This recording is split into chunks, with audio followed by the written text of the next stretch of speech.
Olá, estamos iniciando mais uma edição do programa Palavras Consoladoras. Nosso objetivo é discutir temas ligados à realidade da tua vida, analisando esses temas com base nos postulados da doutrina espírita e também no Evangelho de Jesus, para que assim tu possas aprender um pouquinho mais e também fortalecer a tua fé. Estaremos aqui com você durante os próximos 15 minutos.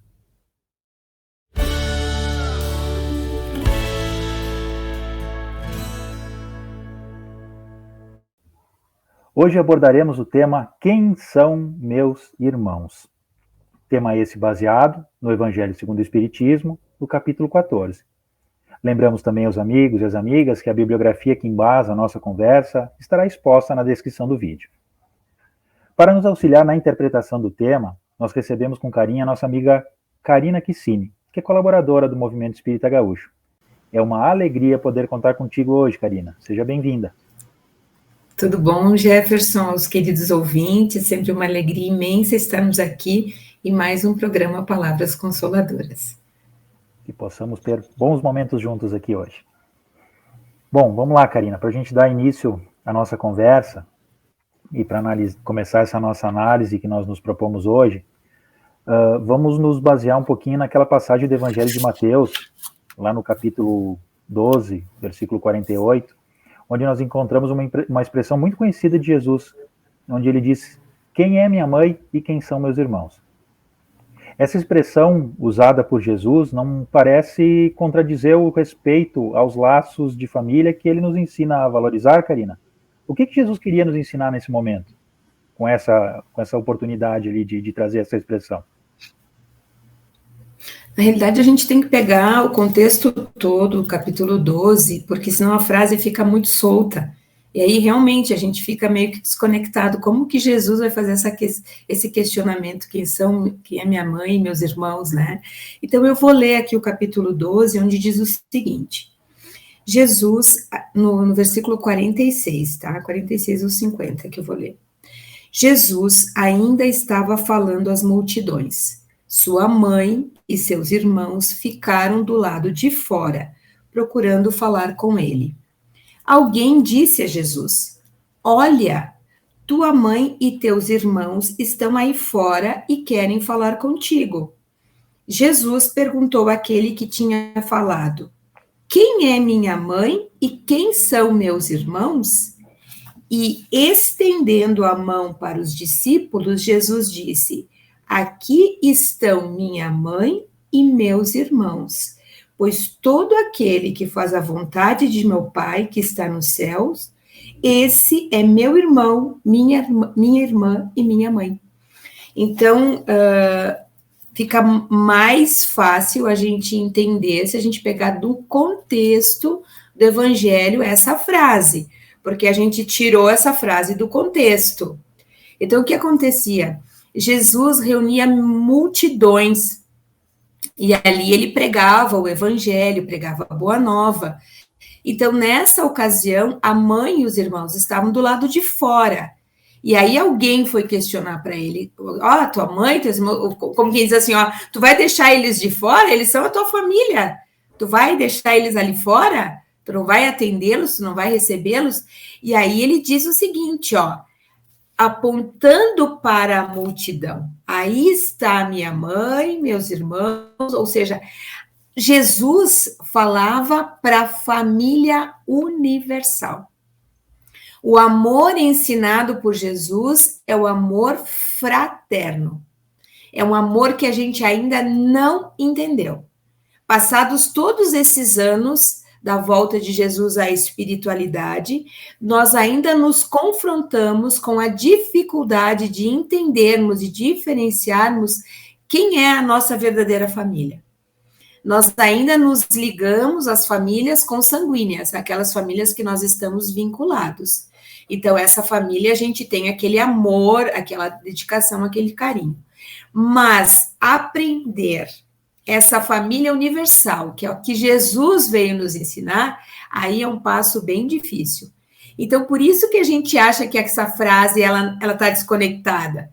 Porque a gente imagina assim, mas como que Jesus vai negar a mãe, vai negar os irmãos? E não foi isso que ele disse. Ele mostrou para quem havia perguntado para ele que a família dele era a família universal. Ou seja, todos aqueles que estavam ali escutando, todos eles compunham a sua família. Assim como nós somos irmãos em Deus. E temos a nossa família consanguínea. Mas a nossa caminhada, espiritualmente falando, é a caminhada que vai nos conduzir ao amor fraternal. Vamos nos amar, nos querer bem fraternalmente uns aos outros. Mas isso é uma caminhada que vai um tempinho ainda. Com certeza, né, Karina? E tu bem traz essa lembrança para nós que o amor é essa base de tudo, né? Então, tendo o amor como o alicerce das nossas relações, é natural que se expanda um pouco esse vínculo, né? Tal qual Jesus veio nos mostrar nessa experiência, fazendo entender que todo mundo é irmão, né? Todos nós somos filhos do mesmo pai e não tem o porquê existir essa separação que normalmente a gente cria, né? E seguindo aqui então, Karina, na nossa proposta, a gente sabe, e estamos cansados de saber, na verdade, que nós somos espíritos imortais, né? E estamos reencarnados, né, como tu bem falaste, vinculados a uma família aqui no plano físico, pelos laços consanguíneos, mas lá no plano espiritual, como é que se formam as famílias, Karina? O Evangelho segundo o Espiritismo nos ensina que o corpo procede do corpo, mas o espírito não procede do espírito. O que você pode nos explicar sobre isso? Na espiritualidade, as famílias se compõem pela afinidade. A afinidade de gostos, a afinidade de sentimentos. Aqui nós temos, quando nós reencarnamos, nós temos um projeto reencarnatório. E muitas vezes nós reencarnamos com inimigos de existências pretéritas, com espíritos que nós nos comprometemos a aprender a amar. E o sentido da palavra amar é querer o bem do outro, é desejar o bem do outro. Por isso que nós vamos caminhar para essa questão da fraternidade universal. No momento em que a gente... E o amor, ele não é egoísta. O amor é um sentimento libertador. Então, quem ama, liberta o indivíduo. Mesmo que nós estejamos presos às amarras terrenas, a gente um dia vai ter que se libertar. E esse amor libertador é que nós vamos ter que aprender a sentir. Então, na espiritualidade, as famílias se reúnem pelas afinidades. É diferente daqui. Então, quando nós voltarmos para a nossa verdadeira casa, porque nós é que estamos fora da casinha. A nossa verdadeira casa é na espiritualidade. Então, quando nós voltarmos para casa, nós vamos nos reencontrar, muitas vezes, com aqueles nossos familiares que estão torcendo pela nossa vitória, nesse nosso projeto reencarnatório. Então, às vezes, a gente se vincula com os nossos irmãos terrenos e a gente se esquece que lá na nossa verdadeira pátria espiritual, nós temos a nossa família espiritual que nos aguarda. Que aguarda que nós voltemos triunfantes daquela tarefa a qual nós nos propusemos. Muito bem, Karina. Agora com essa tua fala, tu me deixou um pouquinho curioso. Qual é que é o papel dessa família espiritual em relação a nós aqui encarnados, Karina? Eles estão do lado de lá, né, do outro lado, e a gente do lado de cá, né, cada um na sua, ou essas relações são mantidas, mesmo que nós estejamos em planos diferentes? Podem ser mantidas. Acontece que nós temos sempre o olhar dos 5 sentidos. Quando nós estamos reencarnados, a nossa percepção é sempre dos 5 sentidos. A gente não consegue ainda transpor para o que acontece na espiritualidade. Então, essas famílias que nós temos são os nossos espíritos amigos, espíritos simpáticos, que já estiveram conosco reencarnados em outras existências e que, por laços de afinidades, estão lá na espiritualidade nos aguardando. Muitas vezes, eles se tornam nossos benfeitores quando eles têm condição para isso. Por isso que a gente tem que ter um certo cuidado, porque quando os nossos queridos desencarnam, a gente tem que respeitar o tempo deles e a condição espiritual deles. Então, muitas vezes a gente imagina que a nossa mãe, eu já tenho os pais, um filho já desencarnado, então a gente acha muitas vezes que eles estão em condição de nos ajudar. Muitas vezes estão sim, e eles vêm nos ajudar, quando eles têm a permissão e a condição espiritual para tal. Mas eles torcem pela nossa vitória. Nós, quando nós vamos repousar, o nosso corpo físico repousa, mas naquele momento do sono, há a emancipação da alma. E naquela emancipação da alma, nós vamos nos reencontrar com os nossos queridos. Então, o nosso afastamento da nossa família espiritual é só física. Porque quando a gente vai para o plano espiritual, lá por ocasião do desprendimento do nosso espírito, quando o nosso corpo vai repousar, que nós chamamos do sono, então a gente pode fazer tantas coisas, trabalhar, obras, reencontros com os nossos queridos. Então nós nunca estamos desamparados. Eles estão lá torcendo firmemente pela nossa vitória aqui na Terra. Resumidamente, Karina, os laços de amor que nos unem com os seres encarnados e desencarnados não se rompem com a diferença de plano, né?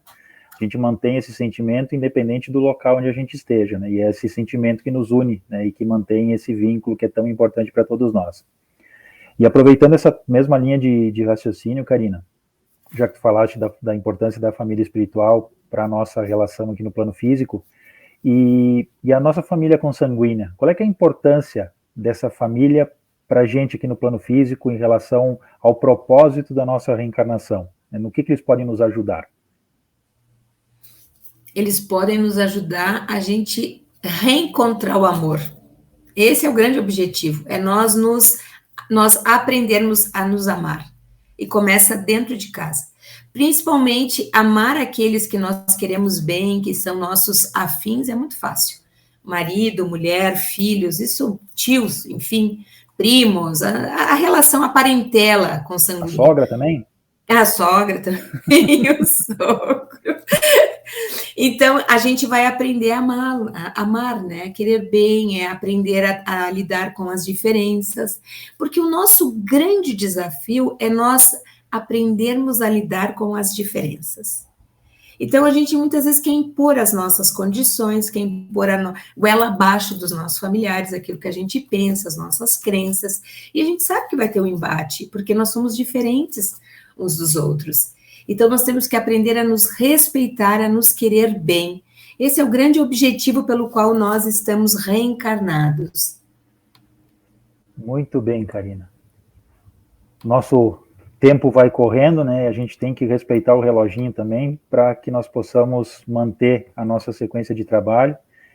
Eu te agradeço de coração, Karina. Foi um privilégio poder conversar contigo nesses minutos. Muito obrigado pela tua contribuição para com todos nós que estamos aqui te assistindo e por todo o carinho que tu traz para a gente.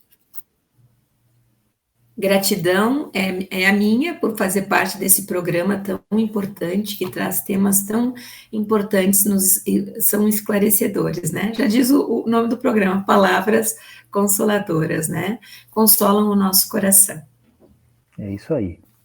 Gente querida, foi uma satisfação poder estar com vocês aqui mais uma vez, contando com a companhia de todos vocês.